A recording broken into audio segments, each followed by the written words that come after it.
Serious therapists of Reddit, what are some red flags we should look for in therapists? I think there's a misconception that advice giving is what is most helpful. Therapists don't often give advice, but rather they offer alternative perspectives and create space for a collaborative approach to explore new ways of overcoming obstacles. We, as therapists, shouldn't never assume we know what is best for a client to do. It is their life. If you have a therapist telling you what to do, I would have to assume there is an unhealthy power dynamic occurring which can have a variety of negative outcomes. Of course, there is a time and place for advice, but usually that should come from a peer or family who are essentially at the same power level as you. Edit. It should be noted that suggestions, recommendations, etc. are totally fair game for a therapist to provide.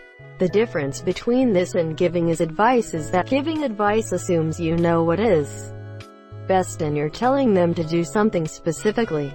I'll often suggest to my clients, for example, have you ever thought about journaling to get some of your emotions out instead of keeping them in? I'd argue this isn't advice. It's up to them to decide whether they want to do it, and I'm not promising any specific outcome. If they seem to like the suggestion, I may assign homework for them to journal.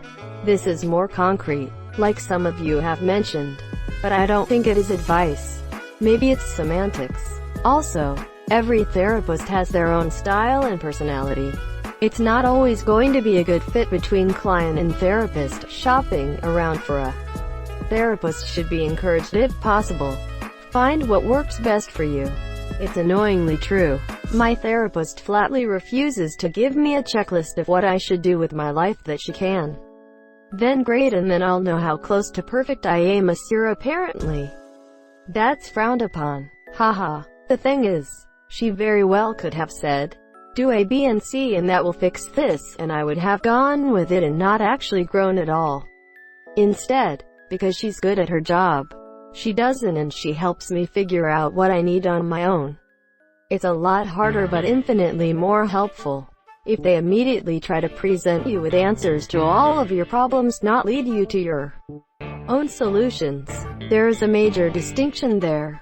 I went to the first initial therapy session. I explained that I had just broken up with my boyfriend, transferred from what I thought was my dream school to a local school, and was considering going back to the first school, and how lonely I was. She told me that the initial therapy session was just to talk about my goals but was not a legit session. The only thing she told me to prepare for next session was to look at college majors between the two schools. I came back the next session, ready with all my school information about what majors stood out to me. And she berated me for still feeling unhappy and lonely, and seemed pissed that I didn't do any self-work in the week between the initial consultation and the first real session. She kept saying therapy isn't magic, and that if I wanted to see results, I needed to put in the work outside the session. You, monsieur, we didn't even get into the actual therapy yet. She insisted I only wanted to go back to my original school because it's a party school and I wanted to party. Not true at all. Told me I was an enabler because I was okay with my ex being tipsy around me, even though we also agreed that he's not an alcoholic. Told me that I made a lot of mistakes. It scared me away from therapy for a year. I finally went back to free counseling sessions offered through my university, and my new therapist was absolutely incredible. Completely changed my whole view of therapy. If they start most of their responses with "at least" and then try to put a silver lining on it, instead of honoring your pain and what you shared with them, monsieur. Edit. My use of the word honor in this context is meant to convey that you take a person's hurt and trauma seriously. Don't diminish or downplay what someone went through or how it affected them. Instead, respect what they've been through and how they got through it so you can focus on healing. Edit. To thank you to the people that reminded me of Brené Brown's silver lining it talk. It is the perfect example. Much better said, and even illustrated in an awesome YouTube video that helped me put this phenomenon into words. Damn. I'm not a therapist, but I think I do have a bad habit of doing this when my friends are venting to me. I'm going to knock that off immediately. Yeah, most people don't want that. Here a 3-step guide to be a good supportive listener. 1. Validate. Wow, that does suck. 2. Sympathize. I'm sorry you're going through that. 3. Empathize. I wouldn't want to through that either. Here's where you can offer advice if they are looking for advice. If it were me, I would do this. Just remember, sometimes people just want to vent and aren't necessarily looking for advice. Do whatever variation of this needed and you will be a happy, supportive listener and hopefully make the person venting feel better. Edit. Holy Awards Batman. Thank you so much, lovely people of Reddit.